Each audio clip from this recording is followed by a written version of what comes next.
दोस्तों नमस्कार, मैं हूं जय और आप देख रहे हैं जय द न्यूज। महाराष्ट्र में एनसीपी सुप्रीमो शरद पवार की मुश्किलें अब जो है एक के बाद एक बढ़ती जा रही है, क्योंकि उनके जो मंत्री हैं जिनके ऊपर एक के बाद एक कई बड़े इल्ज़ाम पिछले काफ़ी टाइम से भ्रष्टाचार के आरोप लगाए गए थे, अब वो जो है सही होते हुए दिखाई दे रहे हैं। यही नहीं, महाराष्ट्र के जो पूर्व मुख्य सचिव थे उनके द्वारा भी अब जो है शरद पवार के एक बड़े मंत्री को लेकर एक बहुत ही बड़ा खुलासा किया गया है, वो भी सेंट्रल एजेंसी ईडी के सामने, जिसकी वजह से अब जो है शरद पवार की नींदें उड़ चुकी है। अभी जो अपडेट आ रही है उसमें बताया जा रहा है कि पूर्व मुख्य सचिव, जो कि महाराष्ट्र के पूर्व मुख्य सचिव सीताराम कुंते हैं, उन्होंने जो है महाराष्ट्र के पूर्व गृह मंत्री अनिल देशमुख को लेकर एक बहुत ही बड़ा खुलासा किया है और अनिल देशमुख के ऊपर एक बहुत ही बड़ा इल्ज़ाम लगाया है। आपको बता दूं कि अभी जो अपडेट आ रही है उसमें बताया जा रहा है कि ईडी की टीम ने सीताराम कुंते को कुछ टाइम पहले पूछताछ के लिए बुलाया था, ईडी ऑफिस बुलाया था। जब सीताराम कुंते जो है ईडी के सामने पहुंचे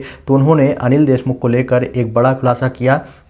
जहां पर उनके द्वारा बोला गया कि जब अनिल देशमुख जो है महाराष्ट्र के गृह मंत्री थे तो वो जो है कुछ पुलिस अधिकारियों का या उनके जो है पदों का तबादला करने के लिए एक लिस्ट भेजा करते थे और वह अपने निजी सचिव संजीव पांडे, जिनको जो है ईडी की टीम ने गिरफ्तार किया था, उनके माध्यम से ये लिस्ट जो है वो भेजा करते थे। और ये जो लिस्ट है, जो ट्रांसफ़र पोस्टिंग की जो लिस्ट है, जो कि अनिल देशमुख के द्वारा सीताराम कुंते को भेजी जाती थी, ये लिस्ट जो है उनके अंडर में, यानी सीताराम कुंते के अंडर में जो ऑफिसर वर्क करते थे उनके माध्यम से उनको प्राप्त होती थी। और इनके द्वारा ये भी बोला गया है कि मैं इस लिस्ट को मना नहीं कर सकता था, मतलब कि अनिल देशमुख के द्वारा जो सूची भेजी जाती थी उसको मना नहीं कर सकता था, क्योंकि मैं उनके अधीन विभाग में काम करता था, मैं उनके अंडर में, जो उनका डिपार्टमेंट है अनिल देशमुख का, उस डिपार्टमेंट के अंडर में काम करता था, इसलिए मैंने कभी भी इसको लेकर मना नहीं किया। ये बात जो है सीताराम कुंते के द्वारा ईडी के सामने खुलासा किया गया है और ईडी ने जो अभी चार्जशीट सबमिट की है उसमें इस बात का कंफर्मेशन मिला है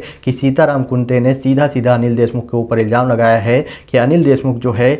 हमेशा कभी कभी कुछ दिनों के बाद में जो है एक लिस्ट भेजा करते थे और इस लिस्ट में उन ऑफिसर का नाम रहता था जिनका जो है ट्रांसफ़र पोस्टिंग करना होता था किसी और जगहों पर, और इसमें सीधा अनिल देशमुख का नाम लिखा गया है, वो भी सीताराम कुंते के द्वारा। साथ में इनके द्वारा ये भी बोला गया है कि बोर्ड के सभी सदस्य को मौखिक रूप से सूचित किया जाता था कि ये जो सूची है वो गृह विभाग यानी गृह मंत्री अनिल देशमुख के द्वारा भेजी गई थी। तो कहीं ना कहीं से अभी जो अनिल देशमुख हैं वो पूरी तरह से फंसते हुए नज़र आ रहे हैं। इनकी जो है बचने की चांसेस बहुत ज़्यादा कम है, क्योंकि ईडी के द्वारा एक के बाद एक सारे एविडेंस जो है प्रस्तुत किए जा रहे हैं। साथ में जो कोई पूर्व मुख्य सचिव थे महाराष्ट्र के सीताराम कुंते, इन्होंने भी ये कन्फर्म कर दिया है कि अनिल देशमुख जो है एक लिस्ट भेजा करते थे। अब इससे कहीं भी चांसेस नहीं लग रहा है कि अनिल देशमुख बचेंगे, लेकिन उसके बावजूद भी आप सबको पता है होने को कुछ भी हो सकता है। आपका क्या ओपिनियन है इस पर? आप अपना ओपिनियन कमेंट बॉक्स में बताएं और वीडियो को ज़्यादा से ज़्यादा शेयर करें।